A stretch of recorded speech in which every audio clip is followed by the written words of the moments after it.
Next যেটা আমরা আসছি রেপো রেট।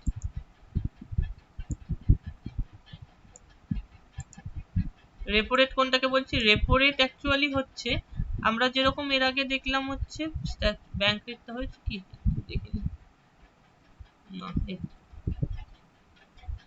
হ্যাঁ ব্যাংক রেট হয়ে যাচ্ছে। আচ্ছা, আমরা ব্যাংক রেটের ক্ষেত্রে যেরকম দেখলাম শিডিউল কমার্শিয়াল ব্যাংকগুলো আরবিআই থেকে যখন লং টার্ম বেসিসে লোন নিচ্ছে তখন সেটাকে আমরা বলছি ব্যাংক রেট। রেপো রেটের ক্ষেত্রে কি দেখবো ব্যাপারটা, এখানে যে ডিফারেন্সটা যেটা আমাদের এখানে আসছে রেপো রেট আর ব্যাংক রেটের মধ্যে, সেটা হচ্ছে রেপো রেটের ক্ষেত্রে আমরা দেখছি শর্ট টার্ম বেসিসে শিডিউল কমার্শিয়াল ব্যাংকগুলো যখন আমরা দেখতে পাচ্ছি শর্ট টার্ম বেসিসে আরবিআই থেকে লোন নিচ্ছে তখন সেটাকে আমরা বলে থাকি রেপো রেট। এটাও দেখা যাচ্ছে যেরকম ব্যাংক রেটের ক্ষেত্রেও আমরা দেখেছিলাম শিডিউল কমার্শিয়াল ব্যাংকের ফান্ডের রিকোয়ারমেন্ট হলে তারা আরবিআই থেকে লোন নিচ্ছে, এক্ষেত্রেও আমরা সেম জিনিসই দেখছি। এখানে যেটা আমরা মানে একইভাবে আমরা যে ইম্প্যাক্টটা ব্যাংক রেটের ক্ষেত্রে দেখেছিলাম রেপো রেটের ক্ষেত্রেও ইম্প্যাক্টটা আমরা একইভাবে দেখব। মানে রেপো রেটের পার্সেন্টেজ যখন ইনক্রিজ হবে তখন ইকোনমিতে মানি সাপ্লাই কমবে। মানে সাপোজ ফর এক্সাম্পল আমরা একটা জাস্ট ফ্লো চার্ট করি যেটা আগের মতোই করেছিলাম। RBI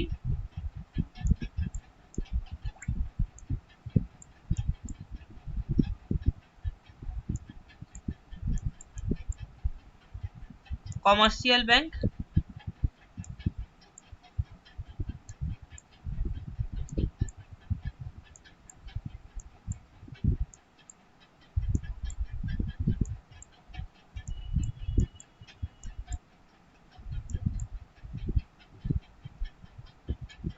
common people. এখানে দেখো যখন সাপোজ ফর এক্সাম্পল এই কমার্শিয়াল ব্যাংক শর্ট টার্ম বেসিসে আরবিআই থেকে লোন নিচ্ছে সেটাকে আমরা কি বলছি, সেটাকে আমরা বলছি রেপো রেট। এখানে আমরা যদি লক্ষ্য করি তাহলে দেখতে পারবো ইকোনমিতে এক সেকেন্ড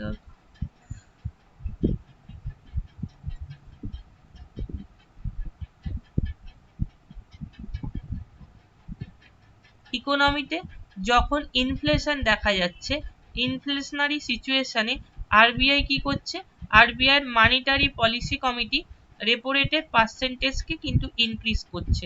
তার মানে যখন কমার্শিয়াল ব্যাংক তাদের প্রয়োজনে আরবিআই থেকে লোন নিতে যাচ্ছে তখন তার লোনের ওপর ইন্টারেস্ট রেট বেড়ে যাচ্ছে। তাহলে এক্ষেত্রে যখন আমরা দেখছি যে রেপো রেটের পার্সেন্টেজ ইনক্রিজ হচ্ছে এক্ষেত্রে একটা পসিবিলিটি তৈরি হচ্ছে, আমরা যদি কমার্শিয়াল ব্যাংকের পয়েন্ট অফ ভিউ থেকে দেখি তাহলে এক্ষেত্রে একটা পসিবিলিটি তৈরি হচ্ছে কমার্শিয়াল ব্যাংকের কাছে শর্টেজ অফ ফান্ড হওয়ার। কমার্শিয়াল ব্যাংকের কাছে একটা পসিবিলিটি তৈরি হচ্ছে শর্টেজ অফ ফান্ড হওয়ার। তাহলে এখানে আমরা যদি লক্ষ্য করি রেপো রেটের পার্সেন্টেজ ইনক্রিজ করছে অটোমেটিক্যালি কমার্শিয়াল ব্যাংকের কাছে শর্টেজ অফ ফান্ড হচ্ছে। তাহলে সেক্ষেত্রে কমন পিপল যখন কমার্শিয়াল ব্যাংকের থেকে লোন নিতে যাবে তখন দেখা যাবে কি, তখন দেখা যাবে কমন পিপলেরও লোনের ওপর ইন্টারেস্ট রেট বেড়ে যাচ্ছে। মানে suppose for example repo rate যদি বেড়ে হলো 4% থেকে 4.5%, একইভাবে আমরা কিন্তু দেখতে পারবো যে কমন পিপল কমার্শিয়াল ব্যাংক থেকে লোন নিতে গেলে তার লোনের ওপর ইন্টারেস্ট রেট একইভাবে অ্যাজিউম করছি এটা বেড়ে হচ্ছে 9% থেকে 10% এটা বেড়ে হচ্ছে। তাহলে এক্ষেত্রে কমন পিপলের পয়েন্ট অফ ভিউ থেকে আমরা যদি ব্যাপারটা দেখি কমন পিপল কমার্শিয়াল ব্যাংকের থেকে যতটা লোন নেবে ভেবেছিল ততটা কিন্তু কমন পাবলিক কমার্শিয়াল ব্যাংকের থেকে এক্ষেত্রে লোন নিতে পারছে না। মানে কমন পিপল যদি ততটা লোন নিতে না পারে কমার্শিয়াল ব্যাংকের থেকে তাহলে এক্ষেত্রে আরেকটা পসিবিলিটি তৈরি হচ্ছে ইকোনমিতে মানি সাপ্লাই ফল করা, মানি সাপ্লাই কমে যাওয়ার। কমন পাবলিকের লোনের ওপর ইন্টারেস্ট রেট বেড়ে গেলে কমন পাবলিক যতটা লোন নিত আগে ততটা লোন কমার্শিয়াল ব্যাংকের থেকে নিচ্ছে না।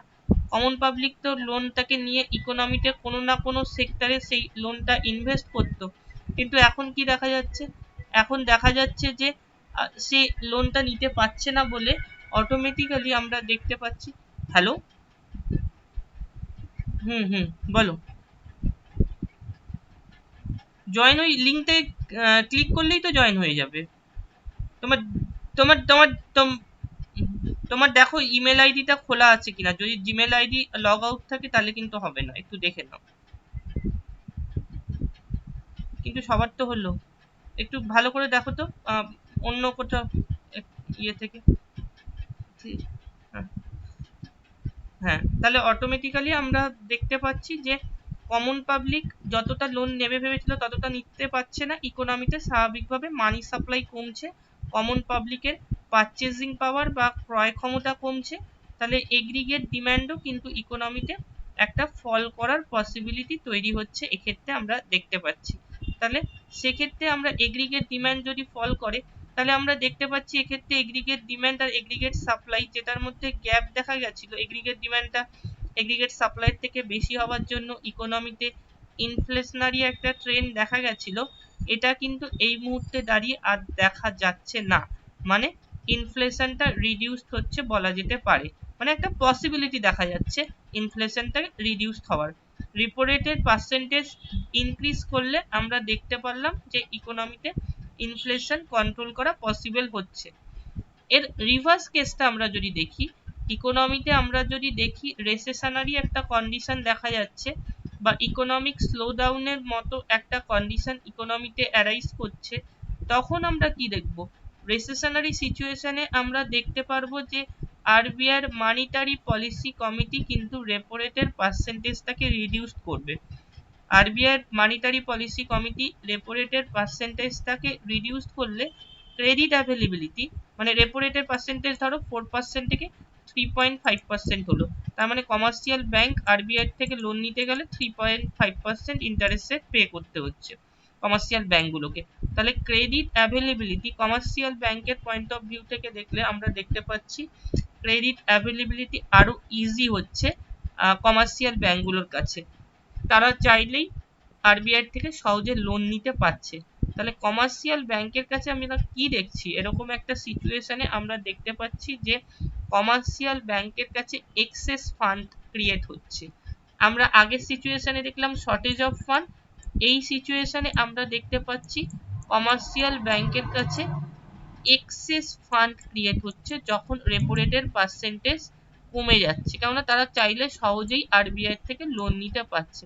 এক্ষেত্রে কমন পাবলিকের লোনের ওপর ইন্টারেস্ট রেটও আমরা দেখব যে কমে যাবে। কমন পাবলিক যে ইন্টারেস্ট রেটে কমার্শিয়াল ব্যাংকগুলোর থেকে লোন নিচ্ছে সেই ইন্টারেস্ট রেটও আমরা কিন্তু দেখছি কমে যাচ্ছে, 9% থেকে ধরো কমে সাপোজ ফর এক্সাম্পল 8% হলো। তাহলে ইকোনমিতে কি হচ্ছে? তাহলে ইকোনমিতে মানি সাপ্লাই বাড়ছে, এটাই দরকার ছিল। আরবিআই দরকার ছিল যে ইকোনমিতে যাতে মানি সাপ্লাইটা বাড়ানো যায়, এটাই আরবিআই মনিটারি পলিসি কমিটির মেন এম ছিল রেসেশনারি সিচুয়েশনে বা যখন ইকোনমিতে ইকোনমিক স্লোডাউন দেখা যাচ্ছে। মানি সাপ্লাই বাড়লে কমন পাবলিকের পারচেজিং পাওয়ার কি হবে? ক্রয় ক্ষমতা, পারচেজিং পাওয়ার কমন পাবলিকের আমরা দেখতে পাচ্ছি ইনক্রিজ করছে, পারচেজিং পাওয়ার বেড়ে যাচ্ছে। পারচেজিং পাওয়ার বাড়লে এগ্রিগেট ডিমান্ড বাড়ছে, তার মানে গ্রোথ রেট জেনারেট করছে আমরা বলতে পারি, কেননা ইকোনমিতে গ্রোথ রেট জেনারেট করানোই মেন অবজেক্টিভ ছিল রেসেশনারি সিচুয়েশনে বা ইকোনমিক স্লোডাউন যখন দেখা যাচ্ছে তখন আরবিআই মেন অবজেক্টিভ ছিল কিন্তু ইকোনমিতে গ্রোথ রেট জেনারেট করানো। এখানে আমরা যদি দেখি রেপো রেটের ক্ষেত্রে, দেখো রেপো রেট আর রিপারচেস রেট কি দিয়েছে একটা term, repurchase rate is the কি monetary policy rate of interest at which the central bank or the reserve bank of India lends short term money to schedule commercial bank essentially to control credit availability, inflation and economic growth। এখানে repo রেটকে repurchase rate কেন বলেছি? Repo রেটকে repurchase rate বলার কারণ হলো এই যে এই যখন কমার্শিয়াল ব্যাংকগুলো আরবিআই থেকে লোন নিতে যাবে তখন কিন্তু লোন নেওয়ার কন্ডিশন ফুলফিল করতে গিয়ে কমার্শিয়াল ব্যাংকগুলোকে কিছু আরবিআই এর কাছে রিজার্ভ রাখতে হবে, সেটা হতে পারে ট্রেজারি বিল, সেটা হতে পারে গভর্নমেন্ট সিকিউরিটি, এরকম কিছু রিজার্ভ রাখতে হবে কিন্তু কমার্শিয়াল ব্যাংকগুলোকে আরবিআই এর কাছে, তবেই আরবিআই থেকে কমার্শিয়াল ব্যাংকগুলো লোন পাবে। এই কারণে আমরা রেপো রেটকে রিপারচেস রেটও বলতে পারি। তাহলে আমরা দুটো ইনস্ট্রুমেন্ট দেখলাম, একটা দেখলাম ব্যাংক রেট যখন কমার্শিয়াল ব্যাংকগুলো আরবিআই থেকে লং টার্ম বেসিসে লোন নিচ্ছে, এটা দেখলাম রেপো রেট এক্ষেত্রে শর্ট টার্ম বেসিসে লোন নিচ্ছে। নেক্সট যে আমরা টার্মটা আসছি সেটা হচ্ছে reverse repo rate. Reverse repo রেটটা অ্যাকচুয়ালি কি?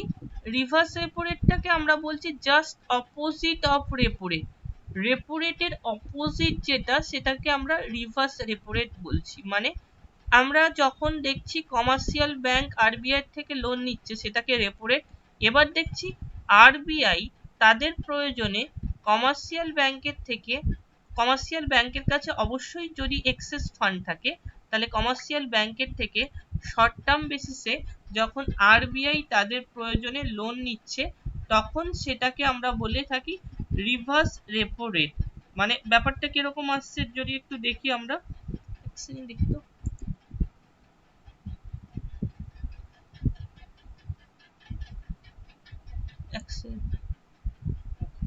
কোথায় কেউ তো নেই।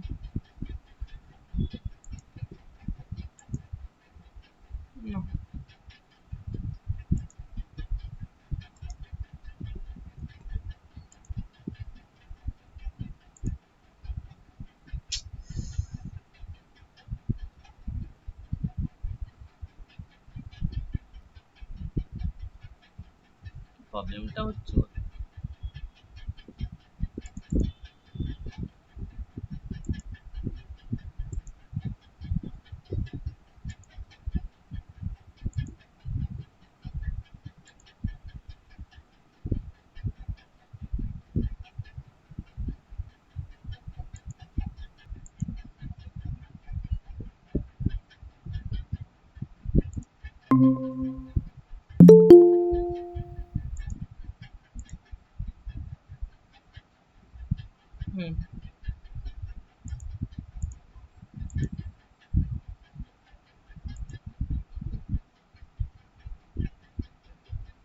এবার মনে হয়েছে সবাই।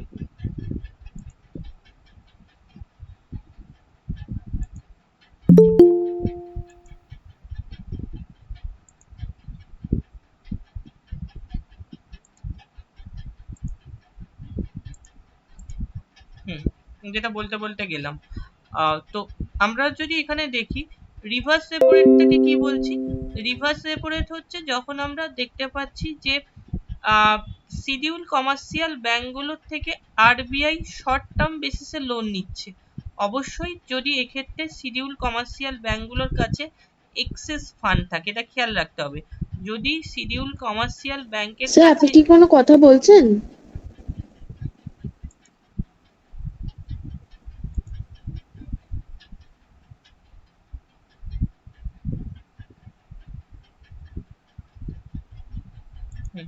এবার শোনা যাচ্ছে তো? হ্যাঁ হ্যাঁ। আমরা যদি দেখি রিভার্স রেপো রেটটা কি হচ্ছে, যদি শিডিউল কমার্শিয়াল ব্যাংকের কাছে এক্সেস ফান্ড থাকে তবে শিডিউল কমার্শিয়াল ব্যাংকের থেকে আরবিআই যখন শর্ট টার্ম বেসিসে লোন নেবে তখন সেটাকে আমরা বলছি রিভার্স রেপো রেট। একটু যদি আমরা ব্যাপারটা একটু লক্ষ্য করি, দেখো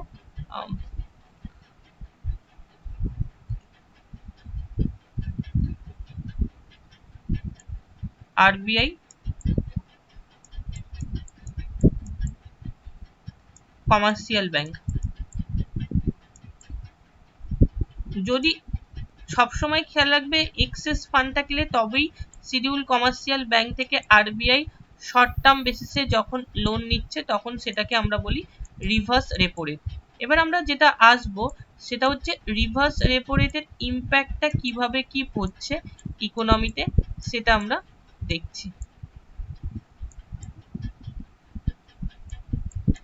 ধরো সাপোজ ফর এক্সাম্পল ইকোনমিতে ইনফ্লেশন দেখা গেল, ইনফ্লেশনারি সিচুয়েশনে আরবিআই কিন্তু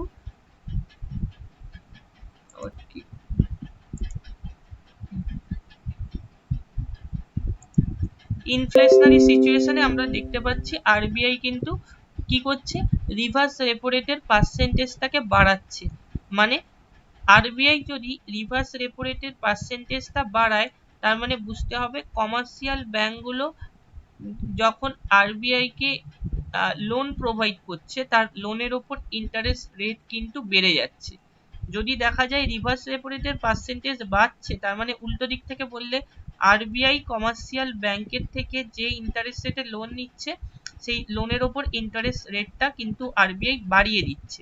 তাহলে এরকম একটা সিচুয়েশনে কমার্শিয়াল ব্যাংক চাইবে আরবিআই কে আরো বেশি করে লোন দিতে।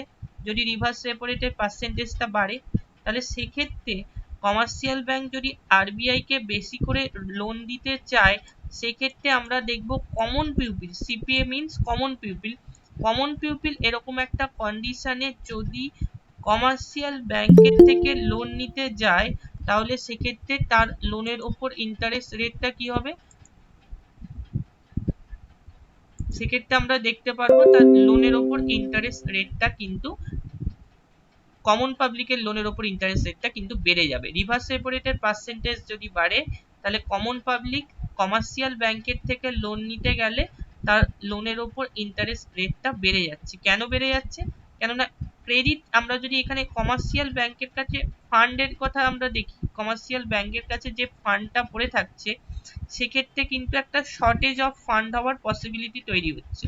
কমার্শিয়াল ব্যাংকের কাছে যে ফান্ডটা পড়ে থাকছে আরবিআই কে লোন দেওয়ার পরে, সেক্ষেত্রে আমরা দেখতে পাচ্ছি শর্টেজ অফ ফান্ড হওয়ার একটা পসিবিলিটি তৈরি হচ্ছে। তার মানে কমন পাবলিক যখন কমার্শিয়াল ব্যাংকের থেকে লোন নিতে যাবে, দেখা যাবে তার লোনের ওপর ইন্টারেস্ট রেট বেড়ে যাচ্ছে যদি রিভার্স রেপো রেটের পার্সেন্টেজটা বেড়ে যায়। তাহলে ইকোনমিতে এক্ষেত্রে কি দেখতে পারবো? ইকোনমিতে আমরা এক্ষেত্রে দেখতে পারবো যে মানি সাপ্লাই কমে যাচ্ছে, কমন পাবলিকের পারচেজিং পাওয়ারটা তার ফলে কমে যাওয়ার একটা পসিবিলিটি হচ্ছে। তার মানে ইকোনমিতে এগ্রিগেট ডিমান্ডটাও কমে যাচ্ছে। তার মানে এরকম একটা এর আগে কি পড়ানো হয়েছিল? রেপো রেটটা জাস্ট বলেছি, ওটা রেকর্ডিং আছে, আমি রেকর্ডটা করছি যদিও। রেপো রেট বলেছি, তারপরে রিভার্স রেপো রেটটা স্টার্ট করলাম। তার মানে এখানে আরেকবার বলছি, এটা একবার রিপিট করে দিচ্ছি। রিভার্স রেপো রেট হচ্ছে আরবিআই যখন কমার্শিয়াল ব্যাংকের থেকে শর্ট টার্ম বেসিসে লোন নিচ্ছে, সেটাকে রিভার্স রেপো রেট বললাম আমরা। আরবিআই নিচ্ছে যখন ইকোনমিতে ইনফ্লেশন দেখা যাচ্ছে, আরবিআই রিভার্স রেপো রেটের পার্সেন্টেজটাকে বাড়িয়ে দিচ্ছে। তাহলে ইকোনমিতে সেক্ষেত্রে আমরা দেখতে পাচ্ছি মানি সাপ্লাইটা কিন্তু কমে যাওয়ার পসিবিলিটি তৈরি হচ্ছে। মানি সাপ্লাই যদি কমে যায়, তাহলে আমরা দেখতে পাচ্ছি ইকোনমিতে কিন্তু কমন পাবলিকের পারচেজিং পাওয়ার কমে যাচ্ছে, তার মানে এগ্রিগেট ডিমান্ডও কমে যাচ্ছে, এটা আমরা দেখতে পাচ্ছি। আরেকটা যে কন্ডিশন, যখন আমরা রেসেশনারি সিচুয়েশন দেখব, জাস্ট আগের কেসের মতোই হচ্ছে ব্যাপারগুলো। ইকোনমিতে যখন রেসেশনারি কন্ডিশন দেখা যাচ্ছে বা ইকোনমিক স্লোডাউনের মতো একটা কন্ডিশন দেখা যাচ্ছে, সেক্ষেত্রে দাঁড়িয়ে আমরা দেখতে পাচ্ছি আরবিআই এর মানিটারি পলিসি কমিটি কিন্তু রিভার্স রেপো রেটের পার্সেন্টেজটাকে কি করছে, কমিয়ে দিচ্ছে। রিভার্স রেপো রেটের পার্সেন্টেজ কমিয়ে দেওয়া মানে কমন পাবলিকের থেকে আরবিআই লোন নিতে গেলে লোনের ওপর ইন্টারেস্ট রেটটা কমে যাচ্ছে। তার মানে একইভাবে আমরা দেখছি সেক্ষেত্রে কমার্শিয়াল ব্যাংকের কাছে এক্সেস ফান্ড হওয়ার একটা পসিবিলিটি তৈরি হচ্ছে। কেননা যদি রিভার্স রেপো রেটের পার্সেন্টেজ কমে যায়, আগে যতটা লোন প্রোভাইড করতো আরবিআই কে কমার্শিয়াল ব্যাংকগুলো, এখন কিন্তু ততটা লোন প্রোভাইড করতে চাইবে না। কেননা তার তো রিটার্নটা কম আসছে আগের তুলনায়, পার্সেন্টেজটা তো কমে গেছে। তাহলে এক্ষেত্রে কমন পাবলিককে বেশি করে লোন প্রোভাইড করতে চাইবে, তাহলে ইকোনমিতে মানি সাপ্লাইটা বাড়ার পসিবিলিটি তৈরি হচ্ছে।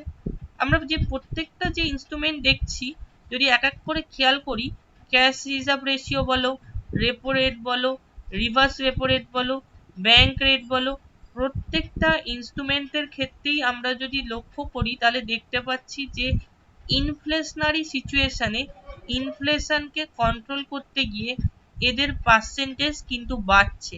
রেপো রেটের পার্সেন্টেজ বাড়ছে, রিভার্স রেপো রেটের পার্সেন্টেজ বাড়ছে, ব্যাংক রেটের পার্সেন্টেজ বাড়ছে, ক্যাশ রিজার্ভ রেশিওর পার্সেন্টেজ বাড়ছে। প্রত্যেকটা ইনস্ট্রুমেন্টের পার্সেন্টেজ আমরা কিন্তু বাড়তে দেখতে পাচ্ছি ইনফ্লেশনকে কন্ট্রোল করতে গিয়ে। একইভাবে আমরা যদি লক্ষ্য করি, রেসেশনারি সিচুয়েশন বা ইকোনমিক স্লোডাউন যখন দেখা যাচ্ছে, তখন কিন্তু আরবিআই এগুলোর পার্সেন্টেজ কমিয়ে ইকোনমিতে মানি সাপ্লাই বাড়াচ্ছে। Repo rate, reverse repo rate, bank rate, cash reserve ratio, statutory liquidity ratio, প্রত্যেকটার পার্সেন্টেজ কমিয়ে রেসেশনারি সিচুয়েশন বা ইকোনমিক স্লোডাউন যখন দেখা যাচ্ছে, এদের পার্সেন্টেজ কমিয়ে আরবিআই চাইছে যাতে কমার্শিয়াল ব্যাংকগুলোর হাতে আরো বেশি করে টাকা পয়সা আসে। কমার্শিয়াল ব্যাংকের কাছে যদি এক্সেস ফান্ড ক্রিয়েট হয়, অটোমেটিক্যালি ইকোনমিতে কিন্তু মানি সাপ্লাই বাড়বে, মানে কমন পাবলিকের লোনের ওপর ইন্টারেস্ট রেট কমে যাবে, সেক্ষেত্রে তার ইকোনমিতে মানি সাপ্লাই বাড়বে। কাজেই মানি সাপ্লাই বাড়াতে হলে সবসময় খেয়াল রাখবে, ইকোনমিতে মানি সাপ্লাই বাড়াতে হলে এগুলোর পার্সেন্টেজ কমাচ্ছে, আর মানি সাপ্লাইকে কমাতে হলে এগুলোর পার্সেন্টেজ বাড়াচ্ছে। Repo rate, reverse repo rate, bank rate, cash reserve ratio, প্রত্যেকটার পার্সেন্টেজ আরবিআই কিন্তু বাড়াচ্ছে। রিলেশনটা একটা আরেকটার সাথে নেগেটিভলি রিলেটেড আমরা বলতে পারি। নেক্সট আসছি আমরা তাহলে রেপো রেট কখন কম বাড়াবে? ইনফ্লেশনের সময়? ইনফ্লেশনের সময় রেপো রেটের পার্সেন্টেজ আরবিআই বাড়াবে। নেক্সট যেটা আসছি আমরা মার্জিনাল স্ট্যান্ডিং ফেসিলিটি। নেক্সট যে টার্মটা আসছি এমএসএফ বা মার্জিনাল স্ট্যান্ডিং ফেসিলিটি। এটা অ্যাকচুয়ালি কি হচ্ছে, আমরা যদি লক্ষ্য করি মার্জিনাল স্ট্যান্ডিং ফেসিলিটি হচ্ছে, আমরা ওভারনাইট বেসিসে যখন দেখছি কমার্শিয়াল ব্যাংকগুলো আরবিআই এর থেকে লোন নিচ্ছে, তখন সেটাকে আমরা বলছি মার্জিনাল স্ট্যান্ডিং ফেসিলিটি। রেপো রেটের ক্ষেত্রে আমরা দেখলাম শর্ট টার্ম বেসিসে, এটা কিন্তু ওভারনাইট বেসিসে হচ্ছে না, তবে শর্ট টার্ম বেসিসে হচ্ছে, ম্যাক্সিমাম 1 ইয়ারের মধ্যে হতে পারে। লং টার্ম বেসিসে হলে তখন সেটাকে আমরা বলছি ব্যাংক রেট। লং টার্ম বেসিসে কমার্শিয়াল ব্যাংকগুলো আরবিআই থেকে লোন নিলে ব্যাংক রেট। আর মার্জিনাল স্ট্যান্ডিং ফেসিলিটি হচ্ছে ওভারনাইট বেসিসে, এমার্জেন্সি কন্ডিশনে কমার্শিয়াল ব্যাংকগুলো আরবিআই থেকে যখন লোন নেয়, তখন সেটাকে আমরা বলে থাকি marginal standing facility. Marginal standing ফেসিলিটির ক্ষেত্রে ব্যাপারটা কি হচ্ছে, যখন আমরা দেখছি ইন্টার ব্যাংক ট্রানজাকশন ফেল করছে, ইন্টার ব্যাংক ট্রানজাকশন যখন আমরা দেখতে পাচ্ছি ফেল করছে, মানে ব্যাপারটা কি হচ্ছে, ইন্টার ব্যাংক ট্রানজাকশন মানে একটা কমার্শিয়াল ব্যাংক ইনিশিয়ালি চায় তার এমার্জেন্সি কন্ডিশনে আরেকটা কোনো কমার্শিয়াল ব্যাংকের থেকে ওভারনাইট বেসিসে লোন নিতে। এই টার্মগুলো পরে আবার আসবো, যেটাকে আমরা বলে থাকি কল মানি। একটা কমার্শিয়াল ব্যাংক ওভারনাইট বেসিসে যখন আরেকটা কমার্শিয়াল ব্যাংকের থেকে লোন নিচ্ছে, তখন আমরা সেই টার্মটাকে বলে থাকি কল মানি। যখন এই কন্ডিশনটা ফেল করছে আমরা দেখছি, কোনো কমার্শিয়াল ব্যাংক অন্য কল কোনো মানি কাকে বলে? একটা কমার্শিয়াল ব্যাংক, একটা শিডিউল কমার্শিয়াল ব্যাংক ওভারনাইট বেসিসে যখন আরেকটা শিডিউল কমার্শিয়াল ব্যাংকের থেকে লোন নেয়, তখন সেটাকে আমরা বলছি কল মানি। ধরো কোনো ফান্ডের রিকোয়ারমেন্ট হলো পার্টিকুলার কোনো একটা দিনে, ধরো দেখা যাচ্ছে তাদের কোনো ফান্ডের রিকোয়ারমেন্ট হলো কোনো একটা পার্টিকুলার কমার্শিয়াল ব্যাংকের, হয়তো দেখা গেল কাস্টমারদের ডিম্যান্ড মিট করার জন্য যে লিকুইড মানিটা থাকার দরকার, সেই লিকুইড মানি ওই কমার্শিয়াল ব্যাংকের ওই মুহূর্তে নেই। এরকম একটা কন্ডিশনে কোনো কমার্শিয়াল ব্যাংক যখন অন্য কোনো কমার্শিয়াল ব্যাংকের থেকে ওভারনাইট বেসিসে লোন নিচ্ছে, সেটাকে আমরা বলে থাকি কল মানি। এই কন্ডিশনটা যখন ফেল করছে, বা ধরো কোনো কমার্শিয়াল ব্যাংক কোনো ফাইন্যান্সিয়াল কোনো ইনস্টিটিউশনের থেকেও লোন পাচ্ছে না এমার্জেন্সি কন্ডিশনে, এরকম একটা জায়গায় দাঁড়িয়ে, এরকম একটা কন্ডিশনে দাঁড়িয়ে আমরা দেখতে পাচ্ছি যে কোনো একটা কমার্শিয়াল ব্যাংক আরবিআই থেকে ওভারনাইট বেসিসে যখন লোন নিচ্ছে, তখন সেটাকে আমরা বলছি মার্জিনাল স্ট্যান্ডিং ফেসিলিটি। এখানে আমরা যদি লক্ষ্য করি, marginal standing facility is a window for banks to borrow from Reserve Bank of India in an emergency situation when interbank liquidity dries up. Interbank liquidity বলতে আমরা কি বলেছি, আমরা একটু আগে যেটা বললাম কল মানির কথা, একটা কমার্শিয়াল ব্যাংক আরেকটা কমার্শিয়াল ব্যাংকের থেকে লোন নিচ্ছে, সেই কন্ডিশনকে কল মানি বললাম। এটা যখন ফেল করছে completely, the marginal standing facility is a scheme launched by RBI while reforming the monetary policy in 2011-12. Under this scheme, banks can borrow overnight up to 1% of their net demand and time liabilities from the RBI। মানেটা কি, এই maximum যে limitation আমরা দেখছি marginal standing ফেসিলিটির ক্ষেত্রে maximum যে limitation অর্থাৎ ম্যাক্সিমাম কতটা লোন নিতে পারে ওভারনাইট বেসিসে কোনো কমার্শিয়াল ব্যাংক আরবিআই এর থেকে। কোনো একটা কমার্শিয়াল ব্যাংকের কাছে টোটাল যে এনডিটিএল আছে বা যেটার ফুল ফর্ম হচ্ছে net demand and time liabilities, মানে কোনো কমার্শিয়াল ব্যাংকের কাছে টোটাল যে ডিপোজিট আছে তার ম্যাক্সিমাম 1% অবধি কোনো কমার্শিয়াল ব্যাংক আরবিআই থেকে ওভারনাইট বেসিসে লোন নিতে পারে। সাপোজ ফর এক্সাম্পল যদি আমরা দেখি যে কোনো কমার্শিয়াল ব্যাংকের কাছে 1000 crore এনডিটিএল বা টোটাল ডিপোজিট আছে, এই 1000 crore ওপর 1% মানে এখানে আমরা দেখতে পাচ্ছি যে 10 crore রুপিস ম্যাক্সিমাম সেক্ষেত্রে লোন নিতে পারছে আরবিআই থেকে ওভারনাইট বেসিসে। এটাই হচ্ছে ম্যাক্সিমাম লিমিটেশন। আরেকটা কথা, এই যে টার্মটা মার্জিনাল স্ট্যান্ডিং ফেসিলিটি, এই টার্মটা কিন্তু ইন্ট্রোডিউসড হয়েছে 2011-12 থেকে আমরা এই টার্মটা দেখছি। নেক্সট যেটা আসছি কোয়ালিটেটিভ মেথড। এতক্ষণ আমরা কোয়ান্টিটেটিভ মেথড বললাম, আরবিআই এর ক্রেডিট কন্ট্রোল পলিসির যে কোয়ান্টিটেটিভ মেথড মানে যেগুলোর মাধ্যমে আরবিআই ডাইরেক্টলি ইকোনমিতে ক্রেডিট কন্ট্রোল করতে পারছে সেগুলোকে আমরা এতক্ষণ বললাম। এবার যেটা আসছি কোয়ালিটেটিভ মেথড, মানে এক্ষেত্রে আরবিআই এর কিন্তু ডাইরেক্ট ক্রেডিট কন্ট্রোলের ক্ষেত্রে ভূমিকা আমরা দেখতে পাচ্ছি না। এক্ষেত্রে কি দেখছি আমরা, এক্ষেত্রে আমরা দেখছি যেটা আরবিআই শিডিউল কমার্শিয়াল ব্যাংকগুলোর উপর একটা সাইকোলজিক্যাল প্রেসার ক্রিয়েট করছে। আরবিআই ডাইরেক্টলি ইকোনমিতে মানি সাপ্লাইকে ইনক্রিজ বা ডিক্রিজ এক্ষেত্রে করতে পারছে না। ডাইরেক্টলি ক্রেডিট কন্ট্রোল যদি বলে তাহলে অবভিয়াসলি আমরা আসবো কোয়ান্টিটেটিভ মেথডের ক্ষেত্রে। আরবিআই এর ক্রেডিট কন্ট্রোলের কোয়ান্টিটেটিভ মেথডের ক্ষেত্রে যে ইনস্ট্রুমেন্টগুলো আমরা দেখলাম এতক্ষণ সেগুলোর মাধ্যমে আরবিআই কিন্তু ইকোনমিতে ডাইরেক্টলি ক্রেডিট কন্ট্রোল করতে পারছে। এখন আমরা যেটা দেখছি কোয়ালিটেটিভ মেথডের ক্ষেত্রে আরবিআই কিন্তু শিডিউল কমার্শিয়াল ব্যাংকগুলোর উপর একটা সাইকোলজিক্যাল প্রেসার ক্রিয়েট করছে। এদের মাধ্যমে কিন্তু আরবিআই ইকোনমিতে ক্রেডিট কন্ট্রোল করার চেষ্টা করছে। মানে কোয়ালিটেটিভ মেথডটা কিন্তু ফাইনালি ইমপ্লিমেন্টেড হবে এই শিডিউল কমার্শিয়াল ব্যাংকের উপর ডিপেন্ড করে। আমরা যদি এর আন্ডারে ফার্স্ট যে পয়েন্টটা আসছে সেটা হচ্ছে ক্রেডিট রেশনিং। এখানে কি বলছে, এখানে যেটা বলছে rationing of credit is a method by which central bank seeks to limit the maximum amount of loan and advances, also in certain cases fixed ceiling for specific categories of loans and advances। এখানে কিন্তু ব্যাপারটা যেটা বলতে চাইছে একটা maximum limitation set করে দিচ্ছে RBI, মানে এর বেশি লোন দেওয়া যাবে না। এরকম কমন পাবলিককে যখন শিডিউল কমার্শিয়াল ব্যাংকগুলো লোন প্রোভাইড করছে তখন একটা ম্যাক্সিমাম লিমিট সেট করে দিচ্ছে আরবিআই।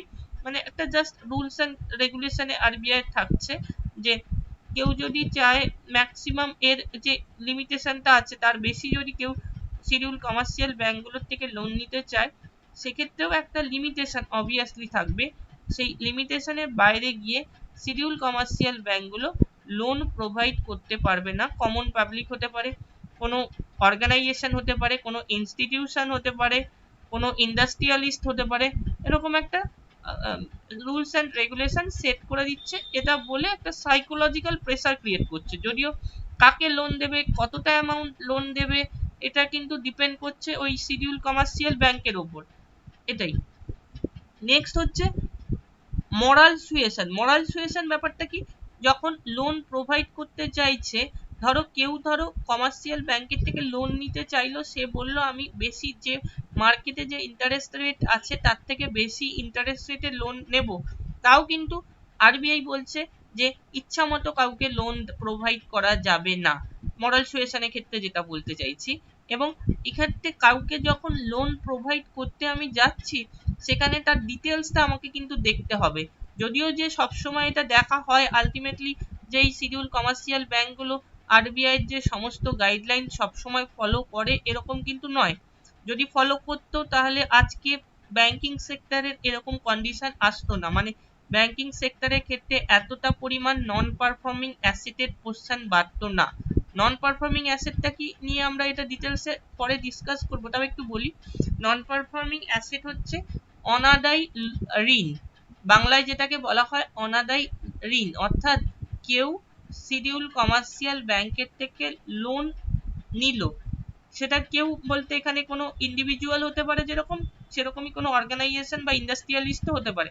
লোন নিয়ে শিডিউল কমার্শিয়াল ব্যাংকে উইথ ইন্টারেস্ট, লোনের যে প্রিন্সিপাল অ্যামাউন্টটা আছে উইথ ইন্টারেস্ট সার্টেন টাইম পিরিয়ডের মধ্যে কেউ পে করলো না, তখন সেটা চলে যাচ্ছে ব্যাংকের নন পারফর্মিং অ্যাসেট। অর্থাৎ একটা গ্রেস পিরিয়ড থাকে, টাইম পিরিয়ডটা কভার হওয়ার পরেও যে সময় হয়তো আমার লোনের অ্যামাউন্টটা পে করতে হবে, তারপরেও আমার হাতে একটা গ্রেস পিরিয়ড থাকছে 90 ডেজের।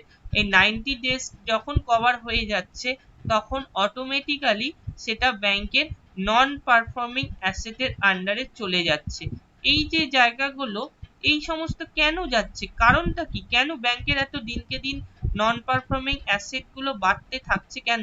এক্ষেত্রে অবভিয়াসলি সেটা হচ্ছে আরবিআই যে গাইডলাইন আছে সেই গাইডলাইন ফলো না করে লোন দেওয়ার জন্য। মেইনলি যদি আমরা দেখি বিভিন্ন ইন্ডাস্ট্রিয়ালিস্ট যেমন ধরো বিজয় মালিয়া, নীরব মোদী, দেখা যাচ্ছে এই সমস্ত পাবলিকরা কেউ হয়তো শিডিউল কমার্শিয়াল ব্যাংকগুলোর থেকে 8,000 crore লোন নিয়েছে, বিভিন্ন শিডিউল কমার্শিয়াল ব্যাংকগুলোর থেকে কেউ হয়তো 5,000 crore লোন নিয়েছে, এরকম লোন নিয়েছে। লোন নিয়ে যে সার্টেন টাইম পিরিয়ড ছিল সেটার মধ্যে ব্যাংকে উইথ ইন্টারেস্ট লোন প্রোভাইড করতে পারেনি, না করে বাইরে চলে গেছে। তো এই কারণেই ব্যাংকের নন পারফর্মিং অ্যাসেট গুলো বাড়ছে। আর এই কারণেই দেখা যাচ্ছে যে ক্রেডিট কন্ট্রোলের ক্ষেত্রে যে ইনস্ট্রুমেন্ট গুলো থাকছে কোয়ালিটেটিভ মেথডের ক্ষেত্রে সবসময় এগুলো যে মেনটেন করা পসিবল হচ্ছে কমার্শিয়াল ব্যাংকের পক্ষে, এরকম কিন্তু নয়। শিডিউল কমার্শিয়াল ব্যাংকই যেহেতু বলছি, এক্ষেত্রে আলটিমেটলি মেন রোলটা প্লে করছে এই কোয়ালিটেটিভ আরবিআই ক্রেডিট কন্ট্রোলের কোয়ালিটেটিভ মেথডের ক্ষেত্রে যে যে ইনস্ট্রুমেন্ট গুলো আছে, সেই ইনস্ট্রুমেন্ট গুলোর ক্ষেত্রে প্রত্যেকটা ক্ষেত্রেই আমরা দেখতে পাচ্ছি এগুলো সাকসেসফুল হওয়ার জন্য মেন রোল কিন্তু প্লে করছে শিডিউল কমার্শিয়াল ব্যাংক। যদি এক্ষেত্রে শিডিউল কমার্শিয়াল ব্যাংক ফেলিওর হয়, অটোমেটিক্যালি আমরা দেখব ক্রেডিট কন্ট্রোল করা পসিবল হবে না। নেক্সট যেটা আমরা, হ্যাঁ বলো বলো। আরবিআই যে গাইডলাইন গুলো সেই গাইডলাইন মেনটেন করছে না কমার্শিয়াল ব্যাংকগুলো, হ্যাঁ তার আরবিআই কোনো কিছু পেনাল্টি বা কিছু করছে না কেন? অবভিয়াসলি হ্যাঁ, আরবিআই কিন্তু পেনাল্টি নিতে পারে, অবভিয়াসলি নিতে পারে। এখানে মেনটেন করছে না মানে কোনটাকে বলছি, মরাল সুয়েশনের ক্ষেত্রে বিশেষ করে যেটা বলছি, এখানে যে ধরো কাউকে লোন দেবে, এবার লোন দেওয়ার ক্ষেত্রে কি হচ্ছে ব্যাপারটা, লোন দেওয়ার ক্ষেত্রে দেখা যাচ্ছে যে আমার যে ডকুমেন্টস গুলো আছে, আমরা এটা কমন পাবলিকের ক্ষেত্রে যথেষ্ট ভালোভাবে মেনটেন করে, তো সেটা তো একটা ব্যাপার। কিন্তু যখন ধরো বড় বড় ইন্ডাস্ট্রিয়ালিস্ট লোন নিতে আসছে একটা সার্টেন অ্যামাউন্ট, এবার ওই কোম্পানি বা ওই অর্গানাইজেশনের প্রসপেক্টটা কি, ফিউচারে তার প্রফিট হওয়ার পসিবিলিটি আছে কিনা, সেই অনুযায়ী তো তাকে লোন দেওয়ার কথা, সেটারও কিন্তু মেনটেন হচ্ছে না। এটাই কিন্তু ব্যাংকের নন পারফর্মিং অ্যাসেট বাড়ার এটাই মেন কারণ। অবভিয়াসলি আরবিআই এর এগেনস্টে পেনাল্টি করতে পারে শিডিউল কমার্শিয়াল ব্যাংকগুলোকে। আমরা এই যে নন পারফর্মিং অ্যাসেট বেড়ে যাচ্ছে বলেই, এত শিডিউল কমার্শিয়াল ব্যাংকের নন পারফর্মিং অ্যাসেট বেড়ে যাচ্ছে বলেই কিন্তু আমরা দেখতে পাচ্ছি ব্যাংকগুলোকে মার্জ করতে। আমরা যে ব্যাংকের পাবলিক সেক্টর ব্যাংকের যে সংখ্যা কমাতে কমাতে এখন presently 12 number of public sector bank এখন 12 হয়ে যাচ্ছে, এর মেন কারণ কিন্তু ব্যাংকের নন পারফর্মিং অ্যাসেট বেড়ে যাওয়া। ব্যাংকের যদি আজকে এত নন পারফর্মিং অ্যাসেট না বাড়তো, তাহলে ব্যাংকগুলো কিন্তু এতটা মার্জিং হতো না। এটাই কিন্তু মেন কারণ, ব্যাংকগুলোকে মার্জ করে দেওয়ার মেন কারণ হচ্ছে এটাই। প্রফিটে চললে কখনোই কিন্তু ব্যাংকগুলোকে মার্জ করার কথা ভাবা হতো না, এটাই হচ্ছে মেন কারণ। এটাই। আর কিছু? ঠিক আছে। নেক্সট হচ্ছে consumer credit regulation. This refers to issuing rules regarding down payments and maximum maturity or installment credit for purchase of goods। মানে ব্যাপারটা কি হচ্ছে, আমরা যখন সাপোজ ফর এক্সাম্পল আমরা একটা কোনো গুডস মার্কেট থেকে পারচেস করতে যাচ্ছি, তখন আমরা দেখা যায় যে অনেক কিছু ইএমআই তে পারচেস করি। একটা ইএমআই তে মিনস একটা ডাউন পেমেন্টস আমাকে ইনিশিয়ালি পেমেন্ট করতে একটা দিতে হয়, ডাউন পেমেন্ট মানে সাথে সাথে একটা স্পট পেমেন্ট করতে হয়, তারপরে বাদ বাকি অ্যামাউন্টটা আমি ইনস্টলমেন্টে পারচেস করছি। এক্ষেত্রে কি ভূমিকা, এটা টোটাল ডিপেন্ড করছে কিন্তু শিডিউল কমার্শিয়াল ব্যাংকের উপর, কতগুলো ডাউন পেমেন্ট কিরকম অ্যামাউন্ট থাকবে, কতগুলো ইনস্টলমেন্টে দেওয়া হবে, এই ফেসিলিটি গুলো কতটা দিচ্ছে, এটা কিন্তু শিডিউল কমার্শিয়াল ব্যাংকের উপর ডিপেন্ড করে। দেখা যাচ্ছে যখন ইনফ্লেশন হচ্ছে, কোনো প্রোডাক্টের ডিমান্ড যখন বাড়তে থাকছে, ইনফ্লেশনারি সিচুয়েশনে কি করছে এই কমার্শিয়াল ব্যাংকগুলো, কি করছে শিডিউল কমার্শিয়াল ব্যাংকগুলো ডাউন পেমেন্টটাকে বাড়িয়ে দিচ্ছে নম্বর অফ ইনস্টলমেন্ট কমিয়ে দিয়ে। অর্থাৎ আমি ইএমআই তে যখন কোনো জিনিস কিনতে যাচ্ছি মার্কেট থেকে, তখন দেখা যাচ্ছে আমাকে স্পট পেমেন্ট কিন্তু বেশি করতে হচ্ছে, এবং ইনস্টলমেন্ট আগে ধরলাম ওই প্রোডাক্টের ক্ষেত্রে 8টা ইনস্টলমেন্টে আমি কিনতে পারতাম ডাউন পেমেন্ট করার পরে, এখন হয়তো সেটা কমিয়ে 6টা ইনস্টলমেন্ট করে দিল ইনফ্লেশনকে কন্ট্রোল করতে গিয়ে। মানে ডিমান্ডটা যেহেতু বেড়ে যাচ্ছে, প্রোডাক্টের ডিমান্ডকে কন্ট্রোল করতে গিয়ে বা ইনফ্লেশনকে কন্ট্রোল করতে গিয়ে এই স্টেপ নিচ্ছে। আবার যখন দেখছি রেসেশনারি কন্ডিশন দেখা যাচ্ছে, প্রয়োজন হচ্ছে ইকোনমিতে গ্রোথ রেট জেনারেট করাবার, লোকের যাতে পারচেজিং পাওয়ার বাড়ে বা লোকজন যাতে বেশি করে জিনিসপত্র কেনে, এরকম একটা কন্ডিশন তৈরি করার প্রয়োজন হচ্ছে। এরকম সিচুয়েশনে কি করবে, এরকম সিচুয়েশনে আমরা দেখব যে কমার্শিয়াল ব্যাংক ডাউন পেমেন্টসটাকে কমিয়ে দিয়ে নম্বর অফ ইনস্টলমেন্ট বাড়িয়ে দেবে, যাতে ডিমান্ড জেনারেট করে, ইকোনমিতে গ্রোথ রেট জেনারেট করে। এটাই মেন অবজেক্টিভ যখন হচ্ছে, তখন ডাউন পেমেন্টসটাকে কমিয়ে দিয়ে নাম্বার অফ ইনস্টলমেন্ট আমরা বাড়িয়ে দিতে দেখতে পারি।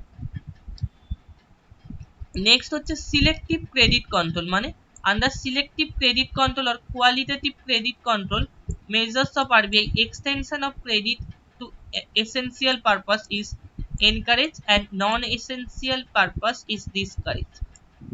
তো এখানে আমরা দেখতে পারি যে পার্টিকুলার যেগুলো এসেনশিয়াল পারপাস আছে, সেগুলোর মধ্যে আমরা এসেনশিয়াল যে জিনিসগুলো, মানে এগ্রিকালচারাল সেক্টরে লোন নেওয়ার ক্ষেত্রে এনকারেজমেন্ট করতে পারে, এডুকেশনাল লোন নেওয়ার ক্ষেত্রে এনকারেজমেন্ট করতে পারে, এগুলো যেগুলো অ্যাকচুয়ালি এসেনশিয়াল পারপাসে লোন নেওয়া হচ্ছে, সেই সমস্ত ক্ষেত্রগুলোতে আরবিআই গাইডলাইন মেনে কমার্শিয়াল ব্যাংকগুলো এনকারেজমেন্ট করতে পারে, যেটাকে আমরা পরে বলবো priority sector lending. Priority sector lending, priority sector lending means essential sector গুলোকে যখন লোন নেওয়ার ক্ষেত্রে শিডিউল কমার্শিয়াল ব্যাংক এনকারেজমেন্ট করছে। মানে অনেক সময় দেখা যাচ্ছে যে এসেনশিয়াল সেক্টর গুলোকে লো ইন্টারেস্ট রেটে লোন প্রোভাইড করছে। যেমন হতে পারে ধরো এই স্মল স্কেল ইন্ডাস্ট্রি গুলো যখন লোন নিতে যাচ্ছে, শিডিউল কমার্শিয়াল ব্যাংকগুলো এনকারেজমেন্ট করতে পারে, তাদের হয়তো দেখা যাচ্ছে কিছু কিছু ক্ষেত্রে লোনের ইন্টারেস্ট রেটে ছাড় দিচ্ছে, লো রেট অফ ইন্টারেস্টে লোন প্রোভাইড করছে। একইভাবে আমরা দেখতে পাই এডুকেশন লোনের ক্ষেত্রে অনেক সময় কিছু রিল্যাক্সেশন দিচ্ছে, এগ্রিকালচারাল লোনের ক্ষেত্রে রিল্যাক্সেশন দিচ্ছে, এরকম ব্যাপারটা আমরা দেখতে পারি। এবং নন এসেনশিয়াল পারপাসে ডিসকারেজ করছে। নন এসেনশিয়াল পারপাসে ডিসকারেজ করছে মানে যখন ধরো ইনফ্লেশন হচ্ছে, ইনফ্লেশনারি সিচুয়েশনে যেগুলো আমার প্রয়োজন নেই, যেগুলো আমার লাক্সারিয়াস প্রোডাক্ট, যেমন ধরো এরকম প্রোডাক্টের ক্ষেত্রে লোন নেওয়ার ক্ষেত্রে ডিসকারেজ করছে। মানে এই ক্ষেত্রে লোন নেওয়ার ক্ষেত্রে ইন্টারেস্ট রেটটা দেখা যাচ্ছে যে ইন্টারেস্ট রেট মার্কেটে চলছে, বা এক্ষেত্রে কোনো রিল্যাক্সেশন থাকছে না আর কি, লোন নেওয়ার ক্ষেত্রে যে ইন্টারেস্ট রেটে লোন নিচ্ছে সেই ইন্টারেস্ট রেটের উপর কোনো রিল্যাক্সেশন থাকছে না, মার্কেটে যে ইন্টারেস্ট রেট চলছে সেই ইন্টারেস্ট রেটেই লোন প্রোভাইড করছে, এই জায়গাটা আমরা দেখতে পাই এবং ডিসকারেজ করছে এক্ষেত্রে। তো এটা আমরা বলতে পারি যে সিলেক্টিভ ক্রেডিট কন্ট্রোল, এগুলোর মাধ্যমে কিছুটা হলেও ক্রেডিট কন্ট্রোল করার চেষ্টা করতে পারে। তবে এইগুলো কিন্তু মাইনর কস্ট, এগুলোর মাধ্যমে যে সমস্ত যে ইনস্ট্রুমেন্ট গুলো আমরা দেখলাম, এগুলোর মাধ্যমে আরবিআই যে ডাইরেক্টলি ইকোনমিতে ক্রেডিট কন্ট্রোল করতে পারছে এরকম কিন্তু নয়। Hence, this method is not only prevent the flow of credit into the undesirable channel, but also direct the flow of credit to useful channel. এটা আমরা দেখছি সিলেক্টিভ ক্রেডিট কন্ট্রোলের ক্ষেত্রে। তো এই প্রত্যেকটা পয়েন্ট আমরা দেখলাম কোয়ালিটেটিভ মেথডের আন্ডারে এক একটা ইনস্ট্রুমেন্ট হিসাবে দেখলাম। নেক্সট আমরা আসছি কারেন্ট রেটস অফ আরবিআই, যেটা রিসেন্টলি আপডেটেড হয়েছে জুন 2021। জুন 2021 এর উপর বেস করে যে কারেন্ট রেট গুলো আছে, যে পলিসি রেট গুলো আছে, যেটা অ্যানাউন্স করে থাকে আরবিআই এর মনিটারি পলিসি কমিটি, আরবিআই এর মনিটারি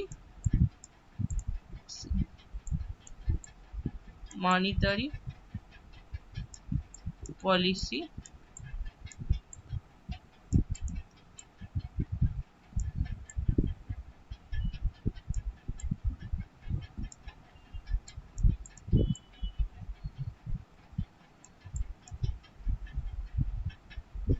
এখানে আমরা কি দেখছি, পলিসি রেট গুলো আমরা যদি দেখি তাহলে আমরা দেখছি যে এখানে ভালো করে লক্ষ্য করে রেপো রেট হচ্ছে 4%, রিভার্স রেপো রেট হচ্ছে আমরা দেখছি 3.35%,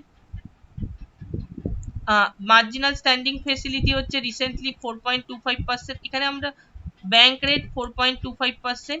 এখানে দুটোর মধ্যে যদি আমরা দেখি, একটু আগে যেটা বলেছিলাম মার্জিনাল স্ট্যান্ডিং ফেসিলিটি আমরা লক্ষ্য করলে দেখতে পারবো 2018 থেকে আরবিআই যতবার পলিসি রেটগুলো রিভাইজ করেছে প্রত্যেকবারই আমরা কিন্তু দেখতে পাচ্ছি মার্জিনাল স্ট্যান্ডিং ফেসিলিটির পার্সেন্টেজ যা থাকছে ব্যাংক রেটের পার্সেন্টেজও কিন্তু তাই থাকছে, দুটোর মধ্যে কোনো ডিফারেন্স আমরা দেখতে পাচ্ছি না। 2018 এর পর থেকে খেয়াল রাখবে আরবিআই যতবার পলিসি রেটগুলো রিভাইজ করেছে প্রত্যেকবারই আমরা দেখতে পাচ্ছি মার্জিনাল স্ট্যান্ডিং ফেসিলিটির পার্সেন্টেজ ব্যাংক রেটের পার্সেন্টেজ দুটোই কিন্তু সেম থাকছে।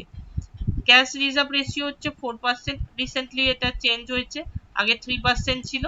এটা হচ্ছে এসএলআর স্ট্যাচুটারি লিকুইডিটি রেশিওর পার্সেন্টেজ হচ্ছে 18%। এখানে আমাদের যেটা বলার সেটা হচ্ছে এখানে আমরা যদি লক্ষ্য করি এই রেপো রেট আর রিভার্স রেপো রেট অনেক সময় কোশ্চিনে থাকে, সেটা হচ্ছে এটার মধ্যে যে গ্যাপটা মানে এই রেপো রেটের পার্সেন্টেজ আর রিভার্স রেপো রেটের পার্সেন্টেজ এর দুটোর মধ্যে গ্যাপটা কিন্তু সবসময় এক থাকে না, টাইম টু টাইম এই গ্যাপটা কিন্তু ডিফার করে। মানে প্রেজেন্টলি যদি আমরা দেখি repo rate 4%, reverse repo rate 3.35%, মানে গ্যাপটা কিন্তু 0.65% আছে, এটা কিন্তু সবসময় এক থাকে না। এখানে আমার আরেকটা জিনিস বলার সেটা হচ্ছে খেয়াল রাখবে আমরা যদি দেখি এই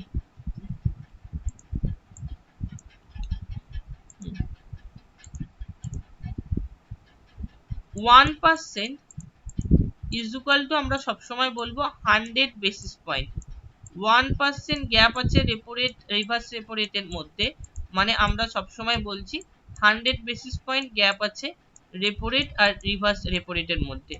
এখানে আমরা কত ডিফারেন্স দেখছি 4%, 3.35%, মানে গ্যাপটা কত 0.65%, 0.65% গ্যাপ আছে, তার মানে আমরা এটা কত বলছি 65 বেসিস পয়েন্ট, 65 বেসিস পয়েন্ট।